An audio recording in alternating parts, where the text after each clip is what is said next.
सो या गाइस, मुझे पता है आप में से बहुत लोग अभी छोटे होंगे जो कि स्कूल में होंगे, क्योंकि मैंने अपनी ऑडियंस देखी है वो 17 to 18, मतलब उस रेंज में, या फिर वही 20, 21, 22 वाले रेंज में है। मतलब कॉलेज गोइंग और स्कूल गोइंग किड्स ही है मेरे ऑडियंस में।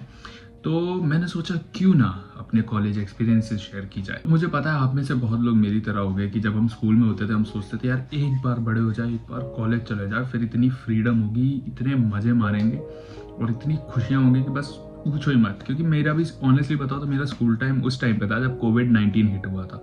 और उस टाइम क्या हुआ था, मेरे 11th और 12th दोनों ऑनलाइन गई थी। एंड हाँ, तुम कह सकते हो मेरे नंबर अच्छे तो उसकी वजह से। जी नहीं, मैं चीटिंग नहीं करता हूँ। और वो मेरा एक पर्सनल क्या बोलूँ, तुम अगर तुम लोग अपने वर्ल्डली नज़र से देखो तो बेवकूफ़ी है, बट हाँ मेरे मॉरल्स के हिसाब से मैं चीट नहीं करता था। तो इतना कुछ खास गया नहीं मेरा 11th 12th सैडली। बट या क्योंकि वो 11th और 12th वो एक ऐसा टाइम था जब मैंने बहुत सारे अप्स एंड डाउन्स देखे हैं। तो सच बताऊं तो मुझे ऐसा लगता है कि जो हमारा बैच है जो कि 11th 12th जिनका कोविड में गया है, मुझे लगता है कि हमने आखिरी बार जो अपना 100% बेस्ट जो दिया ना वो लॉकडाउन से पहले किसी भी चीज़ में, चाहे वो कोई स्पोर्ट्स हो कुछ भी हो, 100% बेस्ट हमने सिर्फ लॉकडाउन से पहले दिया है। मैं ऑनेस्टली बताऊँ तो लास्ट टाइम जब मैंने अपने पूरे दिल से पढ़ाई करी हो ना, वो होगा मेरा 10th की क्लास, जो कि वो लॉकडाउन से जस्ट पहले मेरे बोर्ड्स थे। और जहाँ तक मैं सोच सकता हूँ वही एक टाइम है जब मैंने अपने मैक्सिमम एफर्ट्स दिए थे कि मैं पढ़ सकूँ। उसके बाद से मैं सच बता रहा हूँ, ये बेड पे लेटे लेटे जो लॉकडाउन कटे हैं मेरे, उसकी वजह से मैं इतना लेज़ी हो चुका हूँ कि अभी भी मैं बहुत ज़्यादा, तुम कह सकते हो इनकन्सिस्टेंट हो जाता हूँ। ये एकदम से कैसे लाइट बढ़ गई। एनीवेज अच्छा है।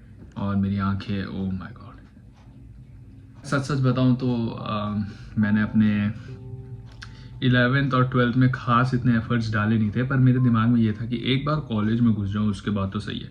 बट जब मेरा 10th 11th और 12th चल रहा था, जब घर वाले कह रहे थे कि ये कोर्सेज करनी है, सो आई वॉज लाइक, मुझे लग रहा था कि अगर मैं इसमें मतलब गलती से भी फेल वेल हो गया या मैं ज़्यादा परफॉर्म नहीं कर पाया तो मेरी लाइफ तो एंड ही हो जाएगी भाई, इसके आगे क्या ही बचा है। बट मैं तुम्हें सच सच बता रहा, जब तुम कॉलेज में आओगे तुम्हें पता चलेगा कि वहाँ पे लाइफ एंड नहीं होनी थी, वहाँ से तो जस्ट शुरू होनी थी। वो बस एक 1% है तुम्हारे फ्यूचर का, वो भी बहुत क्रूशल है, बट स्टिल वो ज़्यादा कुछ डिफाइन नहीं करेगा, ना ही वो तुम्हारी इतनी हेल्प करने वाला है। उसका बहुत बड़ा टर्न तुम्हें कॉलेज में आके पता चलेगा। तो हुआ क्या था, मैं ऑनेस्टली बताऊँ, मेरे को मेडिकल करना था, मेरे को इंजीनियरिंग में कोई इंटरेस्ट नहीं था सच। बट क्योंकि मेरे घर वाले सारे मेडिकल फील्ड से, इसलिए मेरा थोड़ा बहुत टिल टू सोल था। बट कुछ चीज़ें हुई जिसकी वजह से मेरे घर वालों ने डिसाइड करा कि मेरे को इंजीनियरिंग में भेजा जाएगा। मैं ऑनेस्टली मैथ्स में बहुत वीक था, पहले से वीक हूँ, अभी भी मतलब वीक ही हूँ, बट पता नहीं कैसे बाय गॉड्स ग्रेस मेरे को A+ और ये सारे स्कोर मिल जाते हैं, मेरी CGPA सही चल रहा है, नेवर माइंड। बट स्टिल मैं मैथ्स में काफ़ी वीक था एंड मैंने 11th में मैथ्स ऑप्ट करी एंड 12th भी करी मैथ्स के साथ। एंड मेरे इंजीनियरिंग कॉलेज में एडमिशन हुआ। अब क्या हुआ कि मेरा जहाँ एडमिशन हो रहा था, मेरे को मेरे पापा ने बोला था कि तू चल के एक बार कॉलेज देख ले, बट मेरा बिल्कुल भी मन नहीं था, क्योंकि ऑलरेडी मैं एक ऐसे कोर्स में जा रहा हूँ जिसमें मेरा कोई जेन्युइन इंटरेस्ट नहीं है। एंड मुझे ये था कि चलो अगर पेरेंट्स ने बोल के भेजा है तो कुछ तो सोच के भेजा ही होगा। तो आई वाज लाइक ठीक है यार तुम करा दो, मैं अपना पूरा एफर्ट डालने के लिए तैयार हूँ, मेरा दूध ठंडा हो जाएगा, मतलब ये वाला दूध ठंडा हो जाएगा। देखो, मिल्की टॉक्स रख सकते हैं इस सीरीज़ का नाम, क्योंकि दूध पीते कर रहा हूँ। हाँ, वैसे हर वीकेंड्स पे जब मैं घर आता हूँ ऐसी वीडियो बना सकता हूँ दूध पीते हुए, मिल्की टॉक्स के लिए। और अगर कुछ वाइट वाइट लगा तो इग्नोर करना, ये दूध है, ठीक है, मैं दूध ही पी रहा हूँ। सो या तो मैं ऑनेस्टली कॉलेज देखने गया नहीं। एंड इत्तेफाक से क्या हुआ कि मेरे पापा जब एडमिशन कराने गए तो मैं यहाँ अपने लोकेलिटी में ही पार्क में खेलने जाया करता था फुटबॉल। तो वहाँ मेरा एक दोस्त था जिसको हम कक्कू कह के बुलाते हैं, चलो, क्योंकि मैं उसे ऑनेस्टली कक्कू ही बुलाता था। मेरे को बहुत टाइम बाद पता चला था कि कक्कू किसी और लड़के का नाम था और उसका नाम कुछ और था, बट वो कक्कू बुलाने पे सुन लेता था। तो हाँ, कक्कू के पापा मिले और उन्होंने बताया कि वो यहीं एडमिशन ले रहा है। And my dad was like बस ये तो डेस्टिनी है भाई, क्योंकि अब वो भी यहीं आ रहा है, मैं भी यहीं आ रहा हूँ, घर भी पास है तो ट्रैवल भी आसान हो जाएगा, कोई जान पहचान वाला भी है ना। बोला कि ठीक है। अब मेरे को जो लग रहा था कि मेरा कॉलेज ठीक ठाक डिस्टेंस पे है, बट मेरे को ये था कि यार मेरे को ना थोड़े टाइम के लिए घर से दूर रहना था, क्योंकि बहुत लोगों को होम सिकनेस होती है, बहुत लोगों को ऐसा होता है कि नहीं यार घर से दूर नहीं जाना, घर से ही करना कर सब कुछ। पर मैं कभी भी ऐसा बच्चा नहीं रहा हूँ, मेरे को ऐसा इतनी दिक्कत नहीं हुई है कभी घर से दूर रहने में।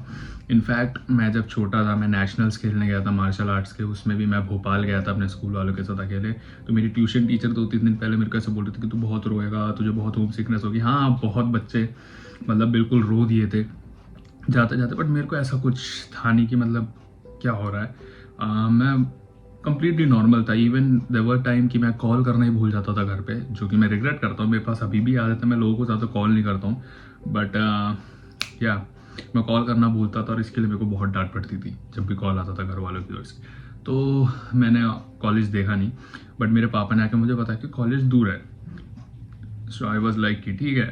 तो पापा ने बोला कि प्री इंडक्शन होगा। प्री इंडक्शन बेसिकली वो होता है जिसमें तुम्हें एक ब्रीफिंग देते हैं कॉलेज अथॉरिटीज की कॉलेज कैसे होगा, कुछ इवेंट्स होते हैं। काफ़ी लंबे टाइम चला था वो, पर मैं सिर्फ एक दिन अटेंड करने गया था, जो कि पहला दिन था प्री इंडक्शन का। उसके बाद मैं कभी गया ही नहीं। तो क्या हुआ कि मैं प्री इंडक्शन अटेंड करने गया, एंड तब मेरे को पता चला कि मेरा कॉलेज लिटरली दूर है। अब मैं तुम्हें क्या बताऊँ, मैं जब कॉलेज के पास गया मैंने देखा कि यहाँ तो कुछ है ही नहीं दूर दूर तक। मतलब एक छोटा सा ढाबा है और एक हाईवे टाइप, मतलब सीधी रोड है बिल्कुल, और वो जा रही है मेरठ की ओर। एंड एक ढाबा इधर है, 2 छोटी दुकानें हैं आसपास, और उसके अलावा कुछ है नहीं वहाँ पे। छोटे मोटे खाने की जगह है। मतलब ऐसा तुम अगर दिल्ली साइड रहते हो जैसे मैं रहता हूँ, तो मेरे घर के आसपास बहुत सारी ऐसी तुम कह सकते हो जगहें, जैसे मॉल्स हो गई या कोई प्रॉपर डाइन इन रेस्टोरेंट हो गया, ऐसी सारी चीज़ें हैं। बट वहाँ ऐसा कुछ भी नहीं है। एंड मैं वहाँ गया, मैंने देखा यार ये मैं कहाँ आ गया।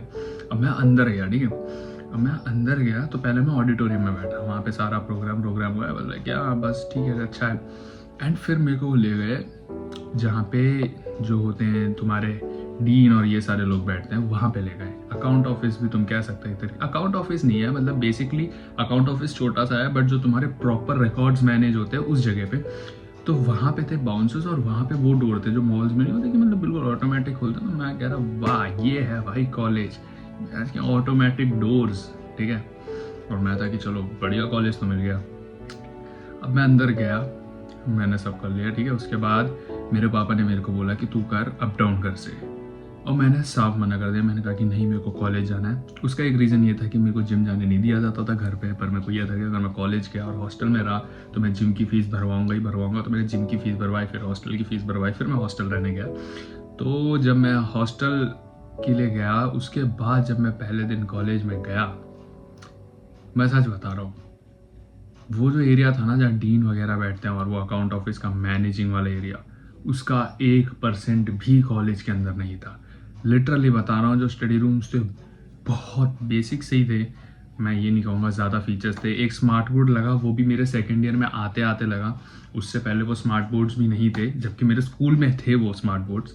बट या और मैं कॉलेज गया एंड आई वाज लाइक कि चलो अब थोड़ा फ्रीडम है, ये सारी चीज़ें हैं। एंड जब मैंने उसके रूल बुक्स पढ़े, उसमें लिखा था कि सिर्फ फॉर्मल कपड़े। आई वाज लाइक यार फॉर्मल कपड़े, मैं तो सोच रहा था भाई अब थोड़ा फैशन इंटेंस हो जाता है माहौल। बट हाँ, हमारे कॉलेज में ये रूल कोई मानता नहीं है कि सिर्फ फॉर्मल, सब कुछ भी पहन के आ जाते हैं। बट मैं सच बताऊँ, मेरे को फिर पता चला ये 75% अटेंडेंस क्राइटेरिया के बारे में। देखो 2 तरह के कॉलेज होते हैं, एक होता है जिसमें अटेंडेंस क्राइटेरिया होते हैं और एक होता है जिसमें अटेंडेंस क्राइटेरिया नहीं होते। कुछ कॉलेजेस होते हैं DU के, जिसमें मतलब बेसिकली 0% क्राइटेरिया कि तुम्हें आना है तो आओ, नहीं आना तो मत आओ। अगर आओगे और डिसेंट अटेंडेंस मतलब अच्छी खासी अटेंडेंस हुई तो कुछ नंबर एक्स्ट्रा मिल जाता है। और हमारा कॉलेज ऐसा है कि वहाँ पे 75% अटेंडेंस नेक टू नेक रखना है, वरना तुम डिटेन हो जाओगे। और अगर तुम एक सब्जेक्ट में डिटेन होते हो तो तुम्हें अप्रॉक्स एक सब्जेक्ट का 25,000 रुपये देने पड़ेंगे। तो तुम सोच लो, अगर तुम 4 सब्जेक्ट में डिटेन हो गए तो 4 × 25,000। तो तुम सोच सकते हो कितना क्रूशल है। और ऐसा नहीं है कि इसमें अगर तुम बैक लाते हो तो तुम्हें सिर्फ 400 रुपये देना, अगर तुम फेल हो जाते हो तो। एंड फिर मैं ऐसा था कि यार इससे अच्छा तो भाई मेरा स्कूल ही था, कम से कम छुट्टी मारने पे इतनी हुई। देखो मैं आज तक ये लॉजिक समझ नहीं पाया। देखो तुम मुझे सच सच बताओ कि हम एक ऐसे एज में आ चुके हैं जहाँ पे हमें एक अडल्ट माना जाता है, ठीक है। हम वोट दे सकते हैं, हम भाई इलेक्शंस में वेरिएशन लाते हैं वोट के थ्रू, हम बहुत सारे क्रूशल डिसीजंस लाइफ के अभी लेने के सक्षम हो रहे हैं धीरे धीरे। तो उस पॉइंट पे तुम उस बच्चे को यही राइट नहीं दे रहे कि उसे क्लास लेनी है नहीं लेनी। तुम मुझे सच बताओ कि अगर जिसे नहीं पढ़ना तुम उसे क्लास में बिठा लोगे तो क्या वो पढ़ेगा? नहीं, वो अपने मस्ती में रहेगा। तुम चाहे कोस लो, उसे डांट लो, कुछ भी कर लो, वो अपने मस्ती में ही रहेगा। और उसके साथ क्या होगा, जो बाकी बच्चे हैं वो भी मस्ती में आ जाएंगे। तो क्यों रखना है? मेरे को ये समझ नहीं आता। जिसे आना है वो आएगा, जिसे नहीं आना मत आए। पेपर लिखना है, डिग्री लेनी है, ठीक है, पास हो जाएगा। अब तुम कहोगे कि नहीं कंपनीज में जाके पंक्चुअलिटी, मेरे भाई पंक्चुअल बंदा हो जाता है जब उसके पास रीजन हो। समझ रहे हो तुम? अगर स्कूल में कोई इंपॉर्टेंट काम है मेरा, या मेरे को कुछ ऐसा है कि हाँ मेरे को ये रिस्पॉन्सिबिलिटी मिली कि मेरे को ये करना है, तो मैं पहुंचूंगा ही ना वहाँ पे। मैं क्यों नहीं पहुंचूंगा? ऐसा कोई नहीं है जो कॉलेज में क्लासेस नहीं आता था या डीयू से पढ़ के निकला जो क्लासेस नहीं जाता था और जॉब मिली और वो वहाँ भी नहीं जा रहा क्योंकि मैं कॉलेज भी नहीं जाता था। This is the most illogical statement जो मैंने लोगों से सुना है कि यार जॉब में तो पंक्चुअल होना पड़ता है ना भाई। यहाँ पे तुम्हारा ये मैटर नहीं करता कि तुम क्लास आ रहे हो, उससे तुम्हारा कोई लेना देना नहीं है। तुम क्लास आ रहे हो मत आओ, इनडायरेक्टली वो यही देखेंगे कि तुम पेपर में पास हो रहे हो या नहीं। तो क्यों इसको जबरदस्ती क्यों बना रखा क्राइटेरिया? क्या मिल जाएगा वहां के बैठ के तुम्हें? मैं तुम्हें सच बता रहा हूँ, कॉलेज में जितने टाइम तुम बैठोगे ना क्लास में, अगर तुम बहुत अच्छे स्टूडेंट हो, तुम बहुत ध्यान से सुनते हो और तुम क्लास में पढ़ने वाले बच्चों में से हो, तो तुम्हारे लिए फ़ायदा है। बट अगर तुम वैसे नहीं हो या तुम थोड़े ऐसे हो कि हाँ तुम देख रहे हो और फिर तुम जोन आउट ही हो जाते हो, बस तुम्हारे कान में वो मीठी मीठी आवाज़ आ रही है टीचर की, पर तुम्हें समझ नहीं आ रहा क्या चल रहा है। अगर तुम उस कैटेगरी के हो ना, मैं सच बता रहा हूँ, उस कॉलेज के 75% अटेंडेंस फुलफिल करने के जो तुमने घंटे बिताए ना, उतना ही तुम एक दिन में कवर कर लोगे रूम पे बैठ के अपने, या घर पे बैठ के जब तुम्हारे पेपर आएंगे। और इंजीनियरिंग कॉलेज की सबसे बड़ी जो तुम कह सकते हो ना power, unique selling point, USP जो है वो यही है कि हम लोग एक रात पहले कवर कर लेते हैं सिलेबस, चाहे कितना ही हो सिलेबस। और ये क्षमता कैसे आती है किसी को नहीं पता, बट यही होता। तो कॉलेजेस में मैं तुम्हें सच बताऊँ तो इतना कुछ खास फ्रीडम है नहीं। तो मैं सच बताऊँ तो जो तुम्हारा फ्रीडम होता है ना बेसिकली, स्कूल में थोड़ा ज़्यादा होता है। स्कूल में बाल रखने में तुम्हें डांट देंगे टीचर, बाल पकड़ के घुमा देंगे। बट मैं सच बताऊँ तो बहुत सारे कॉलेजेस ऐसे भी हैं, ठीक है, जहाँ पे अगर तुम्हारे बाल लंबे हैं ना तो टीचर तुम्हें टॉन्ट मारते हैं। वो डायरेक्टली ऐसे बाल पकड़ के घुमा नहीं देंगे तुम्हें पकड़ के, बट तुम्हें टॉन्ट मारेंगे, क्या लड़कियों जैसे बाल रखे, ये क्या करेगा। मेरे को नहीं बोला कि मैंने कभी लंबे बाल रखे नहीं, बट मैंने देखा है ये होते हुए, ठीक है। और तुम अपने ओपिनियंस भी शेयर कर रहे हो तो उसमें भी तुम्हें सोच समझ के रखना पड़ेगा, क्योंकि इंटरनल्स टीचर के हाथ में, तुम्हें उनसे बना के रखनी पड़ेगी कि वो कहीं तुम्हें वो ना कर दे कि भाई अपना पर्सनल वेंजेंस के लिए तुम्हारे नंबर उड़ा दे। कई कई टीचर्स तो ऐसे होते हैं कि भाई तुम क्लास आ जाओ, ठीक है, उनको उससे कोई लेना देना ही नहीं है, तुमने इन्हें डिस्टर्ब करा, एब्सेंट लगा देंगे। क्यों? अटेंडेंस का मतलब क्या, आके बैठना ही तो है। तुम जबरदस्ती उन्हीं को बुला रहे हो जिन्हें कोई लेना देना नहीं है। वो आके बैठेंगे तो यही सब तो करेंगे भाई, वो क्यों सुनेंगे डायरेक्टली बैठ के। बट या तो मेरा कॉलेज का पहला दिन ऐसा ही था कि मेरे को तो समझ ही नहीं आया ये क्या हुआ। अब देखो इसमें भी दो तरह के कॉलेजेस होते हैं, कि एक होता है जिसमें तुम्हारा मिड सेम एंड सेम होता है और कुछ असाइनमेंट्स होता है। बट मेरा कॉलेज इन सब से ऊपर है, उसमें तुम्हें असाइनमेंट भी बराबर देना, उसमें तुम्हें प्रोजेक्ट भी बराबर देना, और ऑलमोस्ट हर मंथ एक पेपर है। मेरे 3 इंटरनल्स होते हैं, 5 असाइनमेंट्स होते हैं, उसमें से अगर तुम मान लो 6 सब्जेक्ट है तो 3 या 4 तो होंगे जिसमें प्रोजेक्ट भी होगा तुम्हारा, ठीक।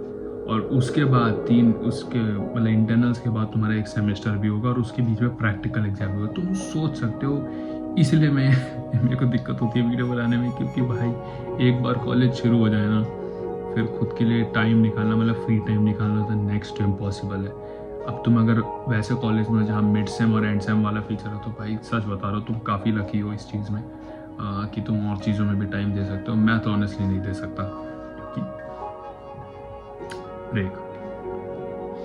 मैं तो ऑनेस्टली नहीं दे सकता क्योंकि मेरा हर एक टाइम इन्हीं चीज़ों में निकल जाता है। एंड मुझे पता है मेरा कॉलेज शुरू हुआ था मेरे दोस्तों से भी पहले, एंड वो लोग जब फ्री होते हैं अनफॉर्चुनेटली मैं पेपर ही लिख रहा होता हूँ हर वक्त, और वो लिटरली कॉल पे यही कहता है कि सारे अभी तो तेरा पेपर ख़त्म हुआ था फिर से पेपर देने बैठ गया तू। अब मैं कुछ नहीं कर सकता। देखो ये एक वे में देखा जाए तो बहुत अच्छा है कि तुम ऑलरेडी सारे टॉपिक्स कवर कर रहे हो इंटरनल्स के थ्रू कि तुम सेमेस्टर में अच्छा परफॉर्म कर सको। बट यार तुम ये भी तो सोचो कि यार हर महीने पेपर देना, लाइक मेरे लिए तो पर्सनली बिल्कुल मन नहीं करता। मेरा एक पॉइंट ऐसा होता है सैचुरेशन पॉइंट की, मेरे को ऐसा लगता है कि यार कितनी बार पढूं भाई, मेरा दिमाग खराब हो जाता है, मेरा पढ़ने का बिल्कुल मन नहीं करता, बट फिर भी हम करते हैं। सो वही है, पहले दिन मेरा कॉलेज का, मैं क्लास में गया था एंड मैंने देखा कि वहाँ पे रूल है कि तुम बैग आगे रखोगे डोर के पास और उसमें अपने फ़ोन्स डाल के रखोगे कि तुम क्लास में फ़ोन ना चला सको। सही में अब ऐसे रूल्स, मैं क्या बोलूँ, मेरे को लिटरल ऐसा वाइब आ रहा था कि भाई मैं स्कूल में ही आ गया वापस। तुम सोचो जो बंदा स्कूल में पेपर देता है, ये ऑलमोस्ट स्कूल का ही शेड्यूल फॉलो कर रहा है मेरा कॉलेज, कि तुम्हारे जैसे यूटीज होते थे, यूनिट टेस्ट होते थे या पीरियोडिक टेस्ट होते थे, वैसे यहाँ पे इंटरनल्स है और फाइनल टर्म की तरह यहाँ पे सेमेस्टर है। ऑलमोस्ट डिट्टो सेम, वहाँ पे 3 यूटी 3 पीटी और एक फाइनल पेपर होता था, वैसे यहाँ पे सेम क्राइटेरिया फॉलो हो रहा है। एंड और मैं ये इंजीनियरिंग बैकग्राउंड से कह रहा हूँ और कोई फील्ड का मुझे ज़्यादा नॉलेज नहीं है क्योंकि मैं खुद उधर हूँ नहीं, ठीक है, और ना ही मेरे को जॉब फील्ड का इतना एक्सपीरियंस है क्योंकि मैं खुद उधर हूँ नहीं। तो जहाँ तक मैं भी हूँ उस बेसिस के एक्सपीरियंस में तुम्हें बता रहा हूँ ये चीज़ें, ठीक है। तो या वहाँ पे आके तुम्हें बोला जाएगा कि स्किल्स डेवलप करो, क्लासेस इतनी तेज़ निकलेंगी तुम्हारी कि तुम, मुझे नहीं पता अगर तुम अच्छे से ग्रैस्प कर सकते हो जो टीचर बता रही है, जैसे मैं कर लेता हूँ। मैं अगर बैठा हूँ ऑनेस्टली और टीचर पढ़ा रही है और मैं कॉन्सेंट्रेट कर पा रहा हूँ तो मेरे को याद हो जाती है ऑलमोस्ट चीज़ें। तो अगर तुम उसी क्राइटेरिया में हो तो तुम्हारे लिए फ़ायदा है, वरना बहुत फास्ट निकलता है। तो या तो तुम्हें अप टू मार्क करना तो डेली करना पड़ेगा, वरना फिर वही इंजीनियरिंग एबिलिटी यूज़ करनी पड़ेगी कि एक रात पहले सब निपटा लिया जो भी था। एक्सपोजर भी बहुत ज़्यादा मिलेगा वैसे, पता है तुम इतने टाइप के लोगों से मिलोगे ना जो तुम्हें या तो सही रास्ते पे ले जाएंगे या तो गलत पे, पर ज़रूरी नहीं है। बात यह है कि देखो, अगर मैं तुम्हें कहूँ कि लोगों को ऐसा नहीं करना चाहिए तो ये कोई सेंस बनाता नहीं है। जिस बच्चे को बिगड़ना है वो बिगड़ेगा ही, जिसको नहीं बिगड़ना वो नहीं बिगड़ेगा, और यही सच्चाई है। तुम किसी का हाथ पकड़ के ये नहीं कर सकते कि तुम उसको बिगाड़ रहे हो, भाई बिगाड़ नहीं सकता कोई।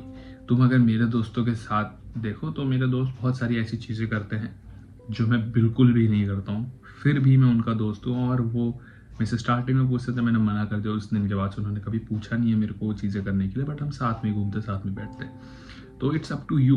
देखो ये एक पर्सनल चॉइस होता है कि तुम्हें करना है तो करो वरना मत करो, बट एक बार तुम करना शुरू कर दो, तुम समझ गए होगे मैं किस चीज़ की बात कर रहा हूँ, बट अगर तुम एक बार करना शुरू कर दो ना, उसके बाद इतने तेज वो चीज़ बढ़ती चली जाएगी कि तुम कॉम्प्रीहेंड ही नहीं कर पाओगे कब तुम उसमें इतने हैबिचुअल हो गए कि कब तुम्हें लत ही लग गई उस चीज़ की, तुम्हें नहीं समझ आएगा।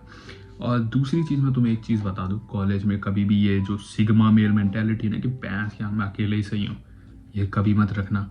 ऑनेस्टली बता रहा हूँ, हमेशा एक ग्रुप में रहो, क्योंकि अगर तुम अकेले रह गए कॉलेज में, क्योंकि कॉलेज में जाते ही ना ग्रुप बहुत जल्दी बनते हैं, ठीक है, और अगर तुम अकेले रह गए ना, तुम इतने लोनली हो जाओगे, इतने लोनली हो जाओगे कि तुम समझ नहीं पाओगे तुम्हारे साथ हो क्या रहा है। मैं सच बता रहा हूँ, तुम ग्रुप में रहोगे ना, तुम्हारा बहुत फ़ायदा है। पहली बात, कनेक्शन जल्दी बनेंगे, तुम्हारे रिलेशनशिप्स जल्दी बनेंगे, तुम्हें लोगों से जान पहचान जल्दी हो जाएगी, कोई दिक्कत होगी तो हेल्प करने वाले होंगे, ठीक है, और तुम्हें स्किल्स भी बहुत सारी सीखने को मिलेगी। क्योंकि हर ग्रुप में होता है कि कोई एक बंदा किसी चीज़ में अच्छा, कोई एक बंदा किसी चीज़ में अच्छा, तो तुम एक साथ हेल्प कर सकते हो। मान लो मैं हॉस्टल में नहीं रहता, मैं घर पे रहता हूँ, ठीक है, मेरे को एक रात पहले पढ़ना, मैं पढ़ने बैठा, मेरे को कोई टॉपिक नहीं समझ आ रहा, खत्म, वो मैं कर ही नहीं सकता, मेरे को स्किप करना पड़ेगा। बट अगर मैं ऑनेस्टली बताऊँ, अगर मैं हॉस्टल में रह रहा हूँ तो वहाँ पे मेरे 15-20 दोस्त हैं, तो उनमें से सबको कुछ ना कुछ आता ही होगा, तो सबको बिठा के एक साथ जब पढ़ने बैठेंगे ना, तो सब अपने अपने स्ट्रॉन्ग पॉइंट पढ़ाने बैठेंगे, तो तुम्हारा सिलेबस भी कवर होगा। तो हमेशा याद रखना, एक ग्रुप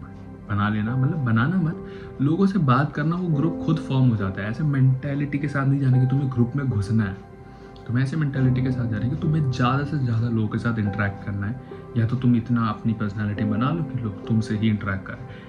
और नेक्स्ट जो पार्ट होने वाला है मिल्की टॉक्स, उसमें हम बात करेंगे कि कैसे मेरे कॉलेज का पहला दोस्त बना और क्या थी मेरी हॉस्टल लाइफ का पहला दिन कैसा था। और एक इंसिडेंट है मेरे कॉलेज से होने के 3 दिन बाद, और वो काफ़ी एपिक इंसिडेंट है और काफ़ी फ़नी भी है, तो वो भी मैं शेयर करूँगा। सो या आई होप कि तुम्हें ये वीडियो पसंद आई होगी, पसंद आई तो लाइक कर देना, शेयर कर देना दोस्तों के साथ, और अगर तुम भी कॉलेज में तो अपने एक्सपीरियंसेस नीचे कमेंट में डाल दो। एंड थोड़ा इंट्रोस्पेक्ट करूँगा, ये तो रैंडमली मैंने बस शुरू करके बैठ गया मैं, बट अगली बार थोड़ा सोचूंगा कि किस टॉपिक को छूना है, क्योंकि बहुत सारी चीज़ें सीखने को मिलती है भाई कॉलेज में, मैं सच बता रहा हूँ। बट इतना फ्रीडम नहीं है जितना तुम सोच के जा रहे हो, जो तुम्हें बॉलीवुड मूवीज़ दिखा रही है। सब कुछ नहीं होता कॉलेज में, मैं सच बता रहा हूँ। वहाँ जाके तुम्हें जीवन का अर्थ पता चलेगा, असलियत पता चलेगी कैसे होती है दुनिया से। मैं तुम्हें बता दूंगा। चलो मिलता हूँ तुमसे नेक्स्ट वीडियो में, तब तक के लिए goodbye, take care, may God bless you and yeah sayonara.